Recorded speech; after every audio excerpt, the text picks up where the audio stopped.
Good afternoon, ladies and gentlemen. I'm delighted to be here this afternoon. Here in Finland, in Helsinki, everyone has been so warm so far, so thank you. The next slide there. So our story begins here in the mighty state of Rhode Island. And of course, this is the smallest state in a pretty large country. So I've taken the trouble of highlighting it here. It's that tiny little red mark. But despite its very small size, there's quite a lot of history here. And specifically, our story begins in the town of Bristol, Rhode Island, just post-American Civil War through about World War II. So we're talking 1860s through 1940s. And many of you are familiar with Newport, Rhode Island. We're just a couple miles north. And the story begins with these two brothers. On the left, we have John Brown Herreshoff, sometimes called JBH, and on the right, Nathaniel Green Herreshoff. Now, the Herreshoff brothers' interest in boats began very early. In 1860, the two brothers built this little boat, Sprite. It's a catboat, which is a very traditional working type from our corner of New England. And this catboat is actually now in the Herreshoff Marine Museum collection. We think maybe one of the oldest catboats in the world. At the time when they built this boat, the two brothers were 11 and a half and 17 years old, and it was launched in June of 1860. As the brothers grew into young adulthood, the entrepreneurial JBH ventured into boat building in 1866. And in the early days, while we know Herreshoff for their yachts today, they were mostly building powerboats, commercial fishing vessels, and using their elder brother's patent safety coil boiler design. So they were actually building these steam plants on the site here. But while JB was primarily interested in the business aspects of building boats and making money, very American, Captain Nat was much more interested in speed. And so early on, before the brothers even officially joined together and incorporated as a business, Nat started this business trying to build catamarans and market them to the world. He was a little bit ahead of his time. They never really took off, and I have some fun stories for cocktail hour about that. But between 1876 and 1880, he built somewhere between 8 and 9 of these catamarans. In 1878, the brothers officially joined together to form HMCO, or the Herreshoff Manufacturing Company.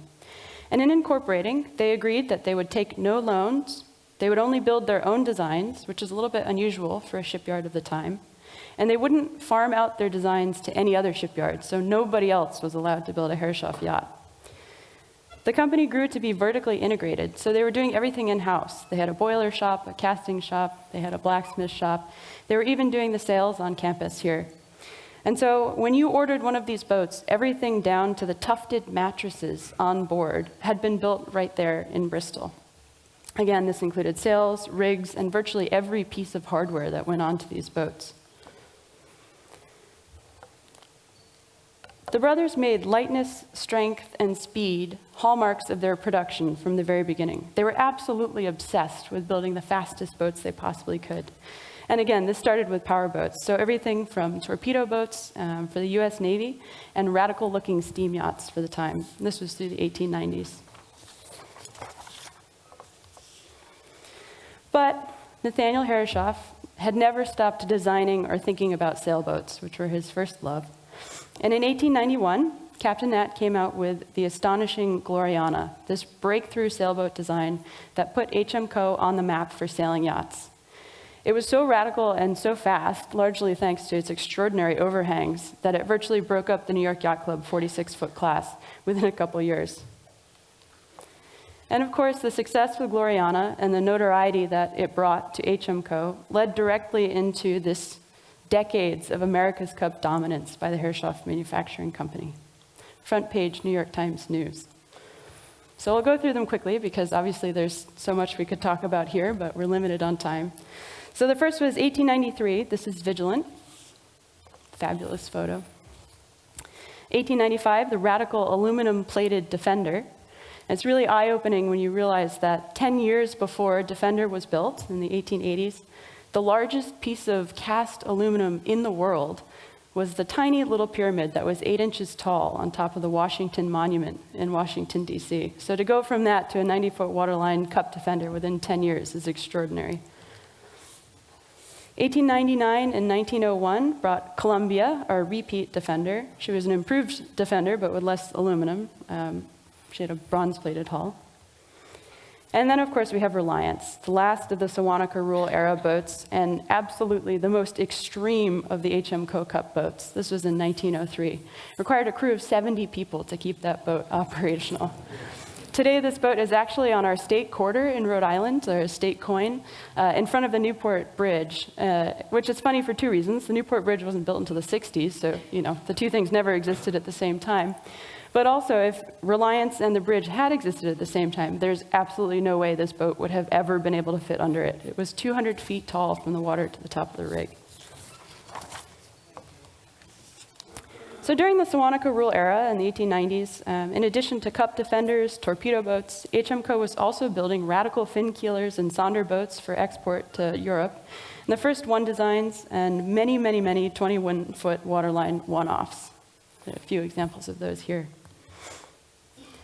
And during the first 2 decades of the 20th century, we see some of the most famous and iconic Herreshoff designs to come out of Bristol. We see the New York 30s, the New York 50s, which is what you see here, the first of the great racing schooners, and everything down to the very small 12.5s, which are so beloved still today. These were the last days of the golden age of yachting in America. Pre-income tax, pre-war, still the time of the robber barons in Gilded Age Newport, just south of Bristol, Rhode Island. And these were the days of very large professional paid crews. By this point, the company had expanded exponentially. It had grown so large that it was almost a town within Bristol. They had a band, a bowling league, social clubs, a bell to call them to and from work. The company even owned housing in its own hotel. This photo of the band is from 1906. They even had their own fire brigade, which, as we know, fire is one of the greatest risks to a shipyard and to a historic archive in a shipyard. And that's actually reliance on the fire brigade badge there. We still have a couple of those in the collection. We estimate that there were some 400 people working here around 1912, 1914. And then 1914 brought Resolute, Captain Nat's last Cup Defender that was designed in-house. And this marked the peak of HMCO design and production. This winter of 1913, 1914 was one of the busiest. There were hundreds of boats coming out of the shop, just an extraordinary amount of production. Resolute was the first Cup Defender built to the new Universal Rule, which had been written by Captain Nat at the request of the New York Yacht Club to replace the Sewanaka Rule after the 1903 Cup. It's funny, someone pushes the rule so far, the establishment comes and asks the person who's essentially made it obsolete to write the next one. But of course, nobody raced in 1914 because of World War I, and HMCO shifted into wartime production, like essentially the rest of the world, which is what you see right here. JBH, the elder brother and the businessman, died in 1915, and from that point, the company really struggled financially for about a decade until it was sold to the Haffenreffer family in 1924. In the United States, the Haffenreffer family is very famous for the type of beer that they produce, Narragansett Brewing Company, but I don't think that's something that you know here. The Great Depression then hit in 1929, which was obviously a huge issue for the company, but even so, the Haffenreffer family, who owned the company at that point, kept everyone employed, kept the doors open, mostly through maintenance and storage projects and capital improvements to the plant. And then at this point, HMCO participated in 2 more America's Cup defenses with J-boats designed by outside firms. We have a Burgess boat here represented as well.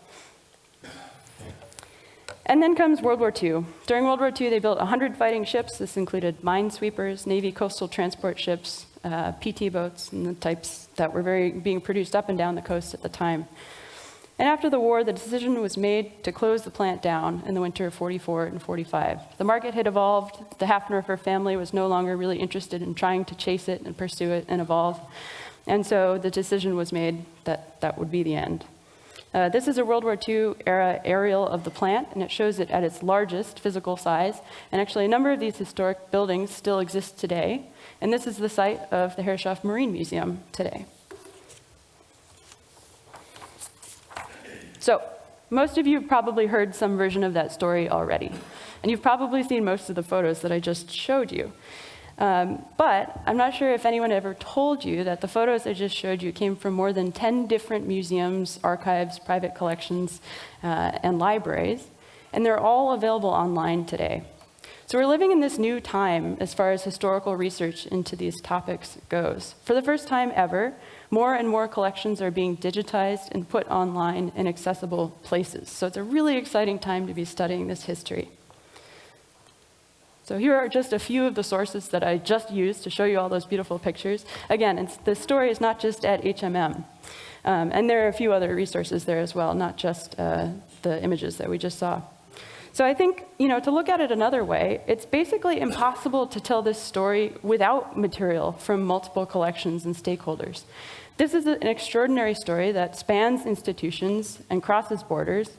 And in this age of widespread digitization, it's easier to access and explore this material all of the time. As you know better than anyone, the historical and archival side of the story is really just the beginning. So in a broader sense, where is this legacy today?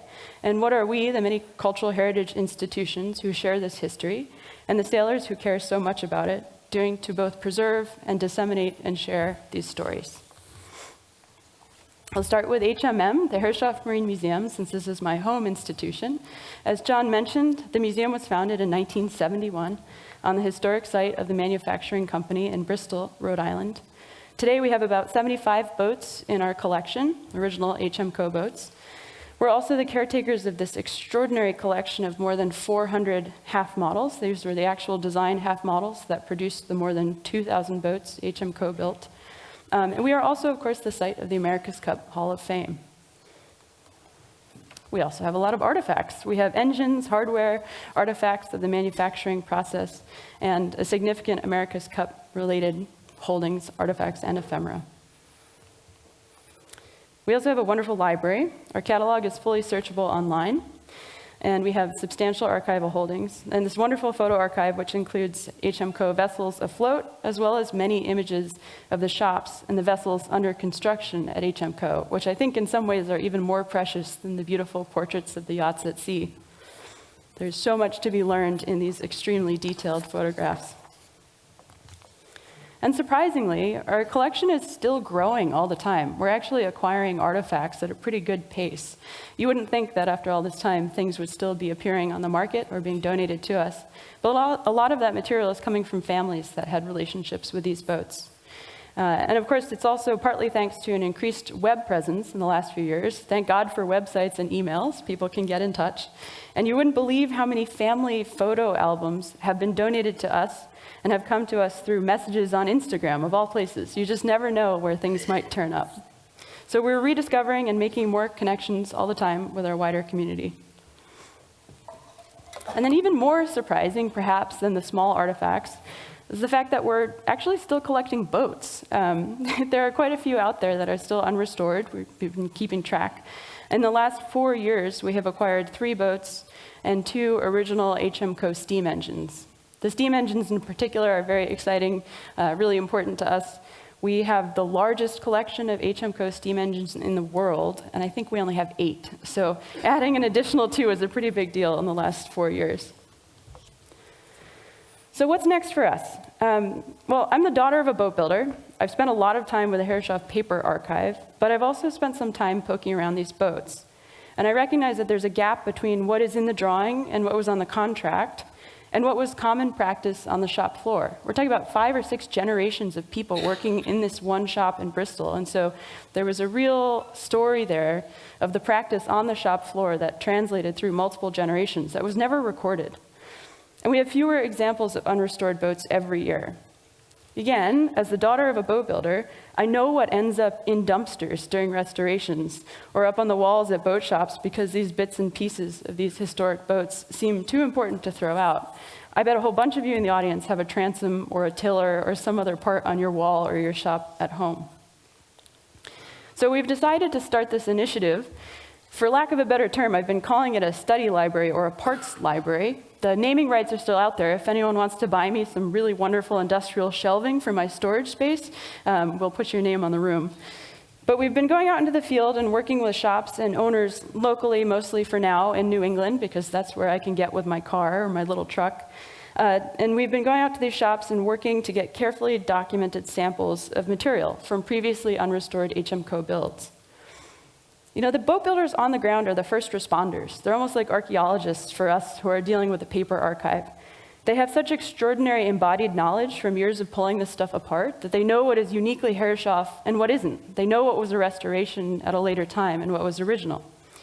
And I'm not so much interested in what was original, because it's beautiful in the exhibitable sense, though it's beautiful in its own way, or because this was the one true way to take on any restoration. What I'm really interested in is just seeing, again, where is that gap between what was in the contract and what was done on the shop floor, and how can we document that? Whether it's questionable material quality, galvanized fasteners, or live edges, we're often surprised that the quality of what went into these boats is a little bit lower than we might expect with a name like Herreshoff. But at the same time, it shows us that this was a production environment, and it's really important to remember that that's what was going on here. They were turning out boats at an extraordinary clip, and they weren't precious, they were just getting it done, and they were building fast and beautiful boats. So I'm not saying that we're collecting this material because I want people to come and look at it and do exactly the same thing in their own restorations or their own new builds, but I want to collect this material so that people can come and study it and look at it and then make their own decisions about how they want to approach these same problems. So again, it might not look like much for exhibit purposes, but it represents a hugely important study collection of a vanishing resource. It's also wonderful to develop and maintain relationships with the builders, who, again, just have so much firsthand knowledge of this stuff. And they're practitioners who are as critical to our understanding of these boats as the drawings themselves. In addition to recent physical artifact collecting initiatives, we're always striving to increase access to the material that we already have on paper in our archival holdings. And we're continuing to provide access for builders and sailors, assisting with research requests that almost always span multiple institutions. I always get emails where I have to send people to 6 different places in addition to sending them material from our own museums. It's a complicated shared legacy. We're also actively cataloging and digitizing and trying to get more and more material on our own website and make it more accessible to you, the public, no matter where you are in the world. And also by telling these stories in a compelling way. Things like our model room tour. This is a fully virtual model room tour you can explore on our website, even if you can't get to the model room in person. And also things like, just writing blog posts for our website. So I encourage you to explore that a little bit. So with that in mind, again, we are not the only collection that has a lot of significant Herreshoff-related material. MIT is probably the second most significant repository when it comes to the history of the Herreshoff Manufacturing Company. Undoubtedly, you know about this plans collection. We have a lot of things at HMM, but we have almost no drawings. And the reason for that is the company closed down in the 1940s, and our museum didn't exist yet. So all of the drawings that were in the company's drafting office ended up in Boston, a couple hours north of us, or in Cambridge, Massachusetts, more specifically, after HMCO closed in the 40s. The drawings were recently digitized. There's about 14,000 of them, and they are now available in high resolution on the MIT website. I was extremely fortunate to get to work on that project. I got to see almost every single drawing myself as they passed over the table as we were scanning them. And thanks to MIT's generosity in making this material available on their website, we've been able to assist with research projects as never before, and also incorporate this material into exhibits and articles and our own research at HMM, which has been an incredible opening of doors in just the last few years. We hope that other historic plan archives will follow the Herreshoff lead. We want this material out there. There's so much amazing material waiting to be digitized in so many collections in the United States, and I'm sure that's true of here as well.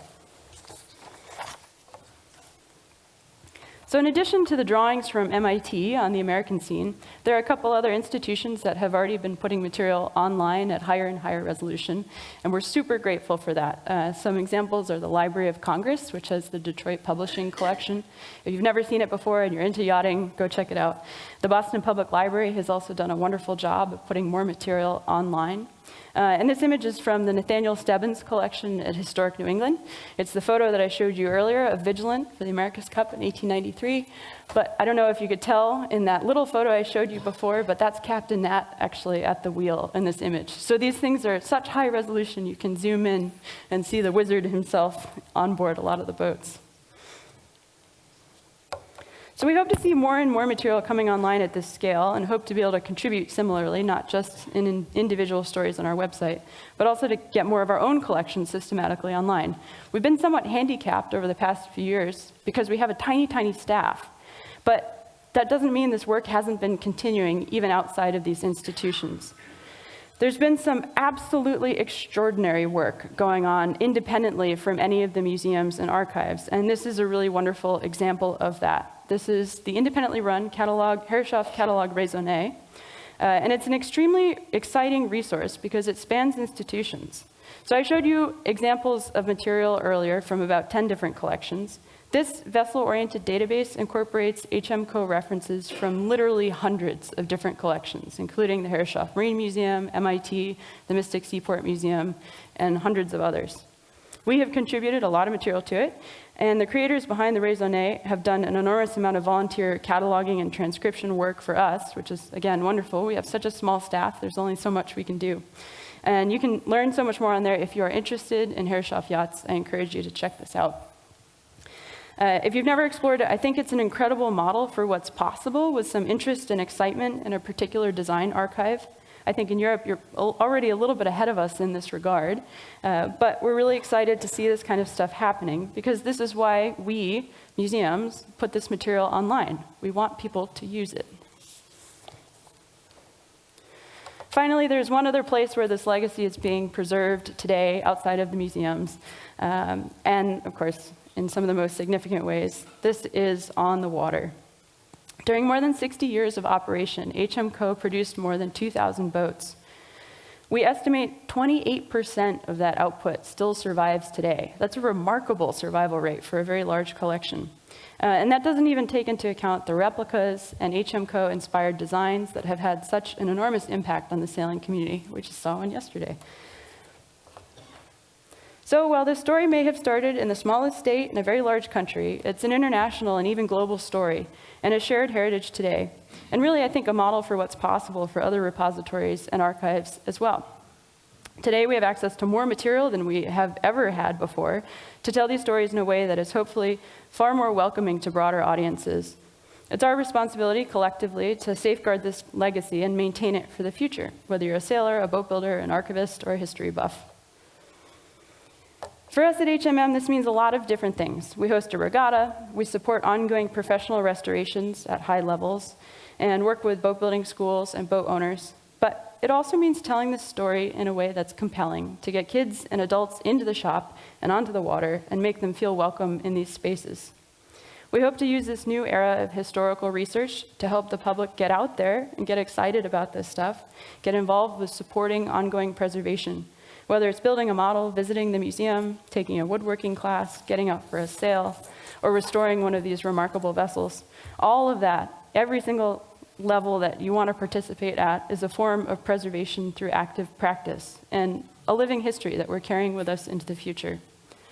The Herreshoff story is just one example of what's possible with a collaborative and inclusive attitude, modern approaches to historical research, and new resources in hand. To me, safeguarding means sharing. And in order to preserve the joy and interest and excitement of this legacy, it's very important that we do. So I invite you to share in it with us. Visit our website, visit the museum if you are able. I hope we can host you all in Bristol again someday. And above all, I hope you take some of this enthusiasm with you back to your own community and start asking questions and exploring further in your own local archive or cultural heritage institution. You might be surprised how far afield some of these stories will take you. So thank you very much.